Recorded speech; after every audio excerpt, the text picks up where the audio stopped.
Carissimi fratelli e sorelle, oggi celebriamo San Oliver Plunkett, un vescovo che è rimasto fedele a Gesù anche durante una dura persecuzione. Nel Vangelo i discepoli sono su una barca in mezzo alla tempesta. Il vento soffia forte, le onde si alzano e Gesù dorme. I discepoli gridano: Signore, salvaci! Gesù si sveglia, calma la tempesta e dice: perché avete paura, gente di poca fede?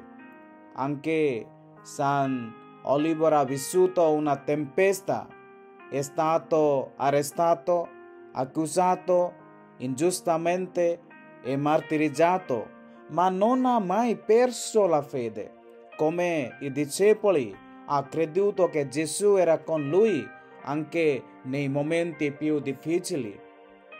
Qualunque tempesta tu stia vivendo oggi, ricordati, Gesù è con te.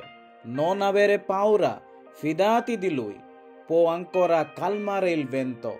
San Oliver Plunkett prega per noi.